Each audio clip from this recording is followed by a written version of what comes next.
মিলন ভাইয়ের কাহিনী দেখে মাথায় নষ্ট। তারাই ছাত্রদেরকে মানুষ করে, ডিসিপ্লিন শেখায়, এদের মধ্যে কোনো ডিসিপ্লিন নেই। এরা মনে করে সব এরাই বুঝে, এরাই সব, কিন্তু আসলে এরা যে কিছু বুঝে না, এটি এরা বুঝে না।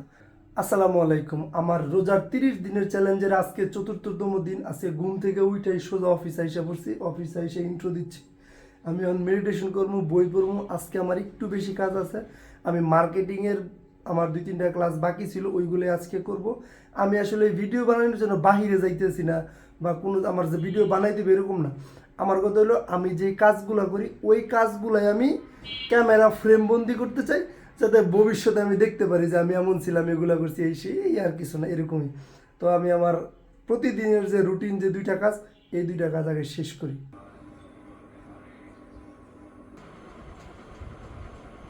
আমি সকালবেলা ঘুমে 2টা মেডিটেশন আর বই পড়ার পরে শরীর এত খারাপ লাগতেছিল, বাইঙ্গা চুরাইতেছিল। পরে আমি বাসায় গেছি, বাসায় যে একটু রেস্ট নিয়ে আবার অফিসে আইছি, একটু গ্যারেজে গেছি, পরে আইছি, গোসল করছি, আমি বাসায় যে একটু শুয়ে রয়েছি। আসলে মানে একটা ব্লগ বানাইতেছি, আমি যে কি বলবো বা কি বলা উচিত, ওই মানে মাথায় কিচ্ছু আসতেছে না। পরে আমি জেমিনাইরে বললাম যে আমার তো ঘুম থেকে উঠা আমি এই একটু ফ্রেশ হইয়া বই মেডিটেশন করি, বই পড়ি, অফিসে যাই, টুকটাক কাজ করি। এখন রোজার দিন ভাল লাগে না, বা শরীর খারাপ লাগে, হাত পা টেনে টুনে খিস মেরে দেয়। তখন জেমিনাই বললে কি যে আপনি ক্যামেরা অন করে এটাই বলবেন যে ভাল লাগে না, হাত পা শরীর খিস মেরে। এখন আমার কাছে ব্যাপারটা এরকম খিস মেরিয়ে দিতেছে, ঠিক আছে।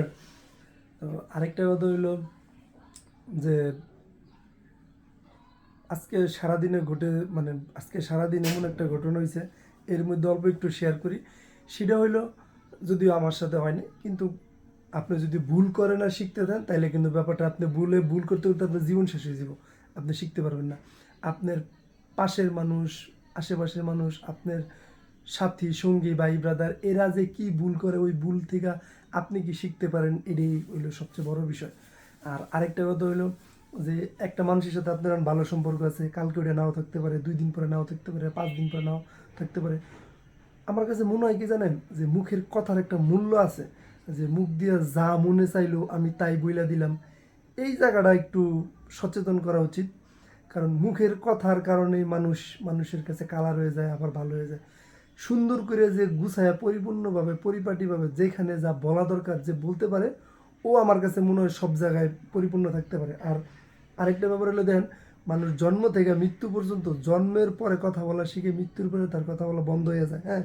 কিন্তু মানুষ ঠিকই কথা বলতে পারে, কিন্তু কোন জায়গায় কোন কথা বলতে হয় এটা মানুষ জানে না। এটা জন্মের পর থেকে মৃত্যু পর্যন্ত মানুষ শিখতে পারে না, ঠিক আছে। ব্যাপারটা আমার কাছে, আমি কেন শেয়ার করলাম এই ব্যাপারটা, যে আমি এটার প্রতি একটা ভুক্তভোগী। আমি খুব কম কথা বলি, আর মানে আমি আগেই কোনো কথা বলি না, আগে শুনি যে কি বলে, তারপরে ধীরে আস্তে ধীরে কথা বলি। কারণ কথার একটা মূল্য আছে। কথা বলতে যদি টাকা দেওয়া লাগতো, তাইলে মূল্য দেওয়া লাগতো, তাহলে কেউ কথা বলতো না এইভাবে, ঠিক আছে। মানুষের যা মনে হয় তাই বলে বলে। আর বেশিরভাগ, বেশ কিছু মহিলা মানুষ আছে এরকম, যে এরা কই কি হইলো না হইলো কোনো কিছু নেই, আগামাতে একটা বইলা ফেলবো, যে দিক দিয়ে যায় যায় যাক, পরে যে সামলাইবো কেনা, এটাই দিক দিয়ে এরা বুঝে না। আর মহিলা মানুষের মধ্যে একটা, সবার মধ্যে না, আছে কিছু কিছু, যে এদের মধ্যে কূটনীতিক স্বভাবটা আসলে খুবই খারাপ। এটা তাদের সংসার, আশেপাশে মানুষের সাথে মেলামেশা, পরিবেশে একটা জিনিস থাকা, দায়বদ্ধতা, এটা তারা ভুলা জায়গা। এরা মনে করে সব এরাই বুঝে, এরাই সব, কিন্তু আসলে এরা যে কিছু বুঝে না, এটাই এরা বুঝে না।